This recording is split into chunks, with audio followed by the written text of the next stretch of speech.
naman. Isang araw gumagamit ako ng kalye na lampasan ko, grupong nagkakasiyahan sa sasakyan nilang van, naghihiyawan at tawanan, ganon sila kaingay. Anong oras na minsan dyan ng ano? Na pinakawalan ko sa aking sasakyan. La la la la la. La la la la la la la. Akang na nagpakadyak sa tabi ng lansangan, halatang basa ng pawis kanyang kasuotan dahil sa kalakay. La la la la la la la la. Malayo na ang aking narating, nawili ako sa mga luntian, paligid bundok at anyong tubig na pinadaanan. Mga nakitang ibong maririkit at ibang uri ng hayop na kay gandang pagmasdan. Ngunit isang nakakalungkot ang aking nadaanan. Tumabi akong pang sumandali at aking pinagmasdan. Isang lalaki ang aking natanaw.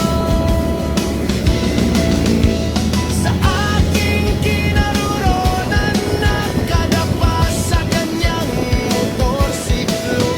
Tubuan at wala ng buhay habang may babae umiiyak sa kanyang paanan. Kalye Sobrang. Dami ng kwento sa araw-araw, hindi lang masaya ang iyong masasaksihan. Meron ding bigate at mga luhang bumabatas sa mga mata. Mga trabaho madali May nag-send at off. mahirap May mga naglalakad. si Sarah nga. Mayaman na Tapos may ano, may pass.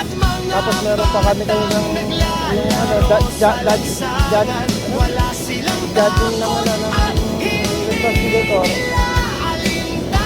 Tapos may meeting kami siya. National. Dapat nagpunta pa ako ng atas ng pasensya pa. Tapos lang yung kahit nagpunta pa ako sa Europa.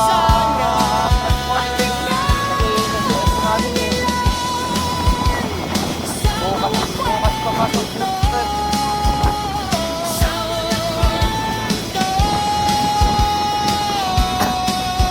Oo. Sa pasok na New Year. New Year ako break. New Year yung break ko.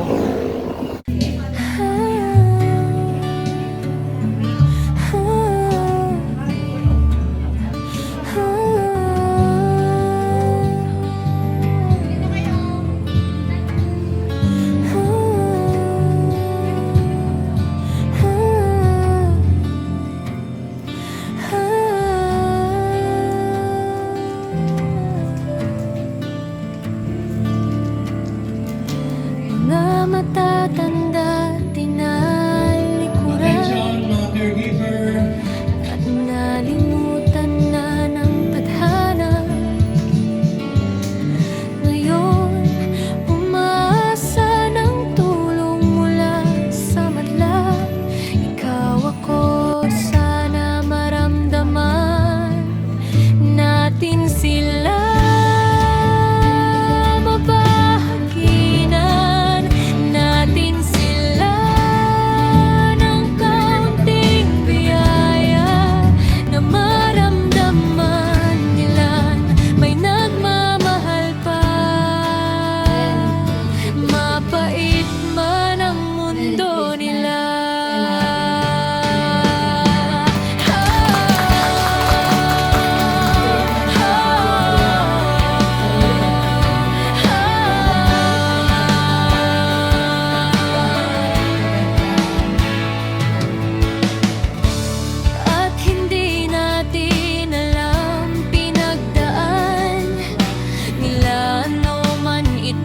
wag na